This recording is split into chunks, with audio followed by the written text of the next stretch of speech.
આ ભાઈનું નામ વિષ્ણુ છે. એક હસતો ખેલતો માણસ હતો. એના ઘરમાં એના સિવાય એની એક બેન પણ હતી જેનું નામ હતું મિત્તલ. અને હવે તમે લોકો એમ વિચારતા હશો કે આ ભાઈ આ મુકામ સુધી કેમ ન પહોંચ્યો. તો જો તમારે આખી સ્ટોરી જાણવી હોય તો તમારે આખી સ્ટોરી જોવી પડશે. પહેલાં તો નવા હોય તો આપણી ચેનલને સબસ્ક્રાઈબ કરી નાખજો, લાઈક કરી નાખજો અને વિડીયોને શેર કરી નાખજો. તો તમને હવે આગળ આ સ્ટોરીમાં આ ભાઈ આ મુકામ સુધી કેમ ન પહોંચ્યો ને એ હવે તમને અમે આ સ્ટોરી રૂપી તમને અમે હવે આ દ્રશ્યો બતાવીશું.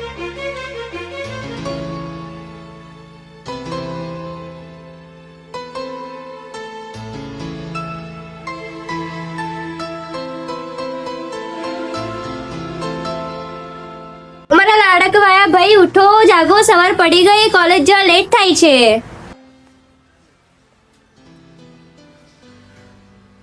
બેન ઊંઘવા દો ને. હવે તમને આમ થતું હશે કે આમના ઘરમાં બે જ જણા કેમ કે નાનપણમાં જ એમના મા બાપ મરી ગયા હતા અને એની મોટી બેને એનો બધો જ ખર્ચો પૂરો કર્યો. જાતે બેંકમાં નોકરી કરી એને ઉછેરીને મોટો કર્યો. લે આ તૈયાર થઈ જા, તું પણ કોલેજ જા ને મારો પણ નોકરી જવાનો ટાઈમ થઈ ગયો છે. હા બેન, હું જઈને તૈયાર થઈ જાઉં છું, પણ એક વાત યાદ રાખજે, હું જે દિવસે નોકરી લાગી ગયો ને તે દિવસે તને કામ નહીં કરવા દઉં, ફક્ત આરામ જ કરવાનો તારે. હા ભાઈ, પણ ત્યાં સુધી મારે તો કામ કરવું પડશે ને. ચાલ હવે ફટાફટ તૈયાર થઈ જા.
કમિ સર.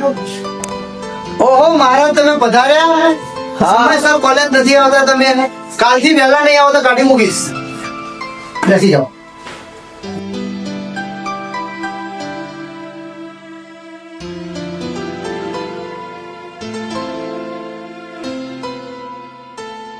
સર, તમને સર કહું કે મારા પરમ મિત્ર. યાર કોલેજમાં સર કહેવાનું અને બહાર મિત્ર કહેવાનું. હા સર.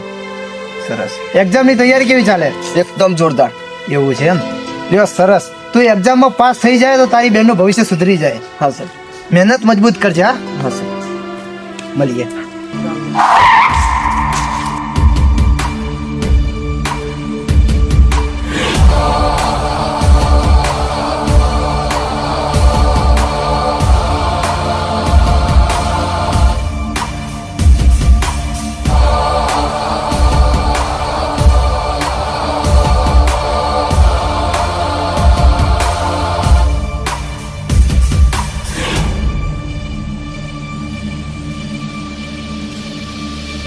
મિત્તલબેન, બહાર નીકળો.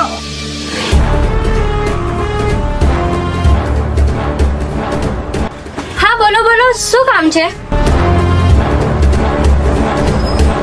મિત્તલબેન, હજુ મારી ઉઘરાણી પતિ નથી. કેટલા ધક્કા ખાવ? હા સાચી, પણ મને થોડો ટાઈમ આપો. મેં ઘણો સમય રાહ જોઈ, પણ હવે અઠવાડિયામાં મારી ઉઘરાણી પતાવી આપો.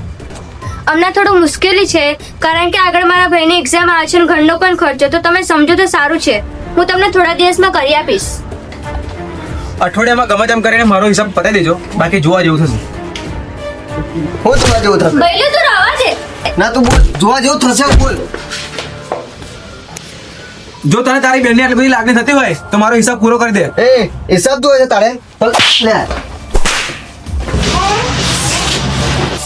આ થપ્પડ મારીને તે ભૂલ કરી નાખી. આનો હિસાબ હું જરૂરથી લઈશ. અરે તારાથી થાય ને એક કરી લેજે. ચાલ નીકળ. ચલો.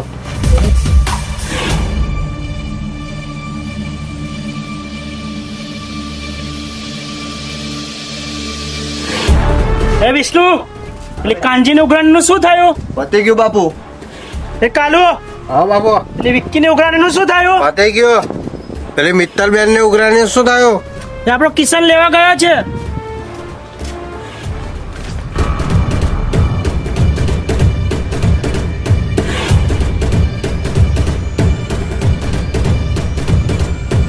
મોટા ભાઈ આજે તો બહુ મોટી મેટર થઈ ગઈ.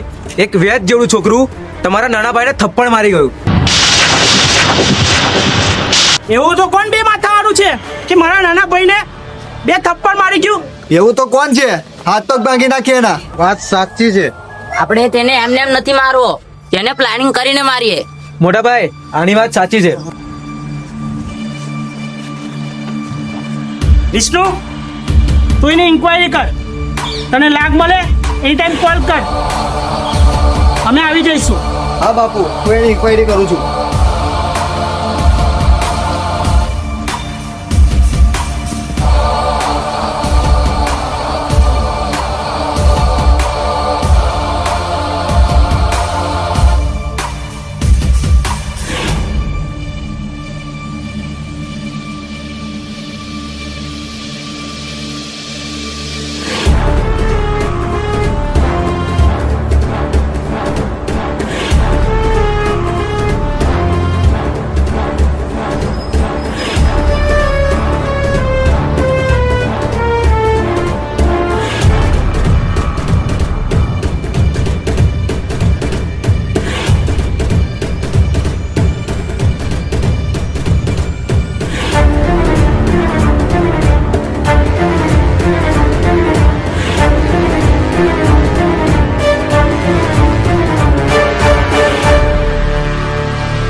વિષ્ણુનો ફોન આવ્યો. હલો બાપુ લોકેશન મોકલ્યું છે, ફટાફટ આવી જાઓ. આજે સારો લાગ છે, એને છોડાવનાર પણ કોઈ નહીં મળે. ઓકે ચાલો ગાડી કાઢો.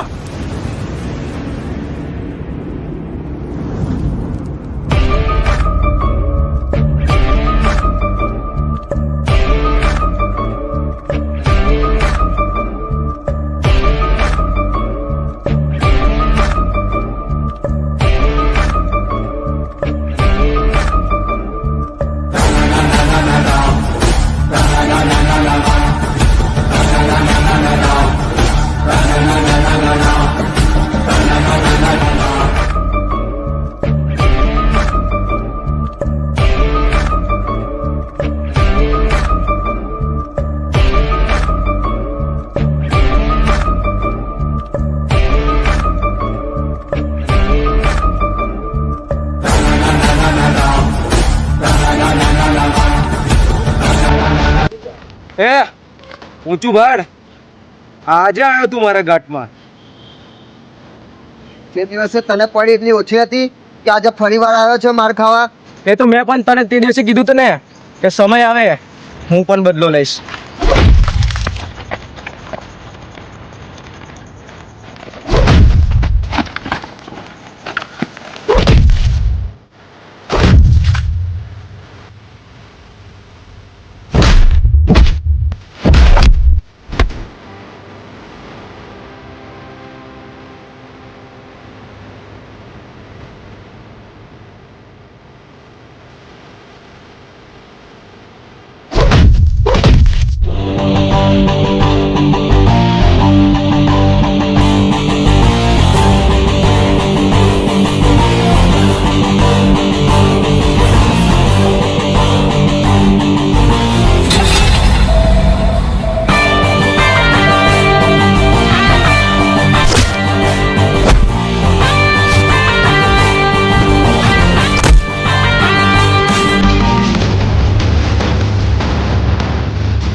જે મારા ભાઈ પર હાથ ઉપાડ્યો હતો એ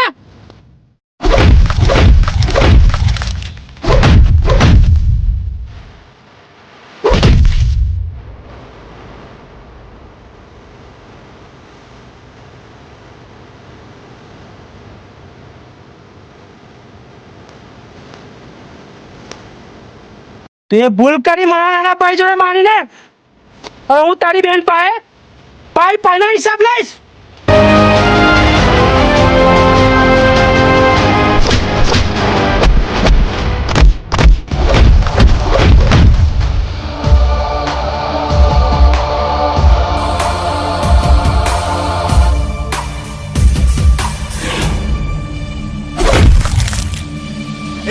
ચલો બધા.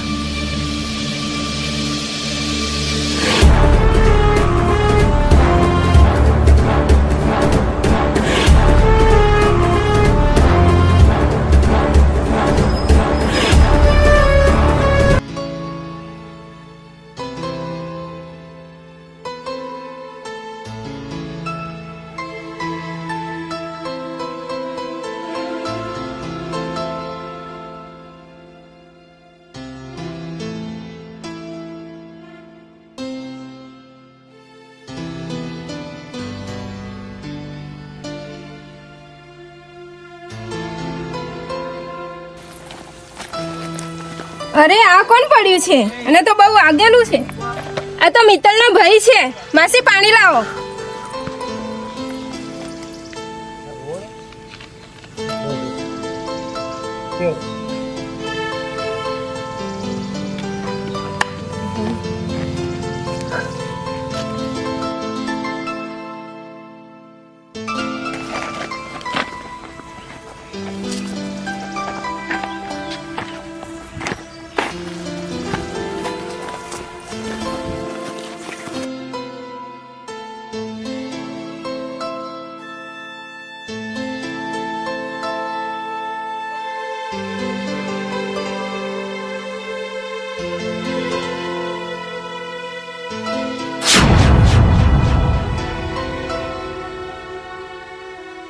અરે ભાઈ આ શું થયું? આ બધું કેવી રીતે થયું તમને?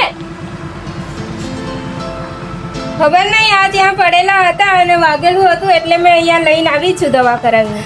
બકા તારો ખૂબ ખૂબ આભાર.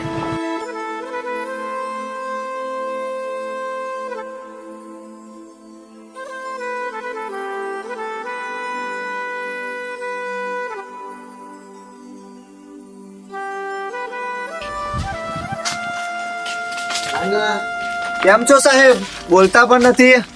ના ના મારા ભાઈ એવું કાંઈ નથી. બોલો બોલો, કેમ છો? મજા? બસ મજા છે. એવું છે. આજકાલ ક્યાં રહો છો? કઈ નહીં, મેટરમાં તો એક છોકરાને બહુ માર્યો. કઈ મેટર? કોને માર્યો? કોઈક મિત્તલ નામની છોકરી હતી, એનો ભાઈ છે. મિત્તલ? આ છોકરો હતો? હા આજ ત્યાં ઘાયલ અવસ્થામાં પડ્યો છે. અરે યાર તે બહુ મોટી ભૂલ કરી. ચાલ ચાલ ચાલ, મને બતાવી જગ્યા.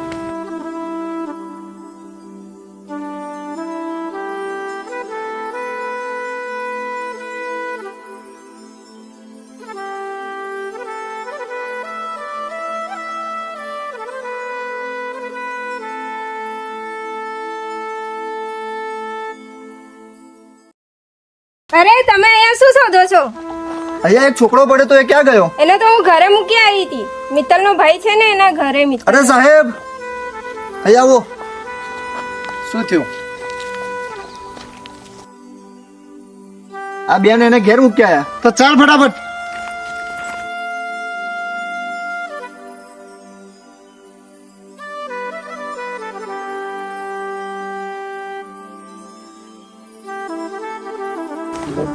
સાહેબ તમે જઈ જાઓ, મારે થોડું ઘણું કામ છે તો હું મારું કામ પતાવીને આવું. સારું સારું ચાલો સર, હું જઈએ. આવજો.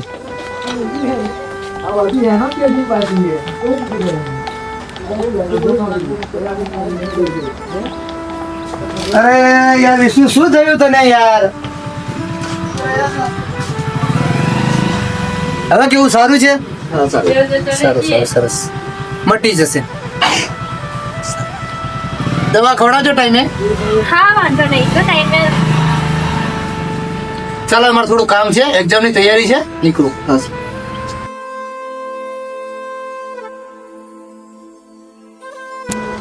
એક્ઝામ નજીક આવે છે, વિષ્ણુને કોલ કરવો પડશે. સરનો ફોન. હેલો, બોલો સર. હા વિષ્ણુ, કાલે તારી એક્ઝામ છે તો સમય એક્ઝામ સેન્ટરમાં આવી જજે. Okay okay sir. કોનો કોલ હતો? અરે એ તો જીકેનો કોલ હતો. કાલે એક્ઝામ આપવા જવાનું છે ને એટલા માટે. બેસ્ટ ઓફ લક ભાઈ, પાસ થઈને આવી ઘરે. અને પૈસાનું શું થયું? અરે એ તો જીકે છે ને, બધું સંભાળ લેશે. બધું એમની પર ના થશે. તું ખાલી કોલ કરી પૂછ તો ખરી. અરે યાર, સારું ચાલો કોલ કર લઉં.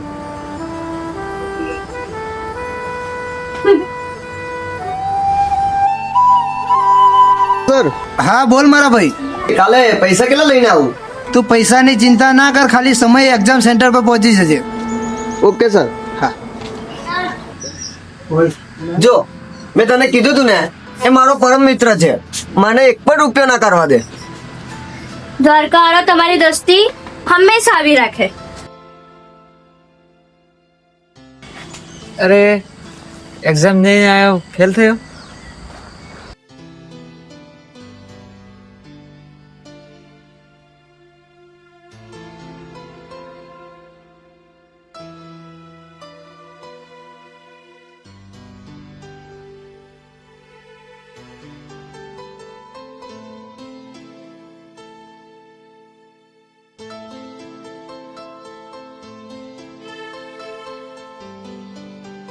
હેલો જીકે ભાઈ, હવે હું હારી ગયો છું, ચારો બાજુથી તૂટી ગયો છું. હવે મારે મરવા સિવાય બીજો કોઈ રસ્તો નથી રહ્યો અને હું મરવા જઈ રહ્યો છું.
બસ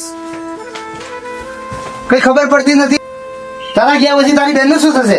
બસ થોડું કઈક કે એટલે કેનાલ દવા આપીને મરી જવું. બસ તમને ખબર નથી કે તમારા પાછળ તમારા મા બાપ એમની આશા કેટલી હોય. બસ જીવન ટૂંકાવી દેવું છે. અરે શું થયું મને એટલે અચાનક કેમ? અને આ બધું શું છે? ફાંસી ખાવા જતો તો. ભાઈ ભાઈ તે વખત મારું પણ ના વિચાર્યું. આ ના વિચારે, એમના ગયા પછી પાછલા માણસોનું જીવન કેવી રીતે જશે એ કેવી રીતે જીવશે? તું નાનો હતો ત્યારે તારી બેને આવું પગલું ભર્યું હોત તો તારું શું થોત? નોકરી જ બધું સમાધાન નથી. જીવવા માટે લોકો કહે છે, લોકોના કહેવાથી ઘર નથી ચાલતા. ભાઈ બહેનનું વિચારવું પડે છે, પરિવારનું વિચારવું પડે છે. મુશ્કેલીનો સામનો મરીને નહીં, જીવીને કરાય. સમજો? બસ કઈ સમજણ જ નથી પડતી. મારી ભૂલ થઈ ગઈ બેન, મને માફ કરી દો.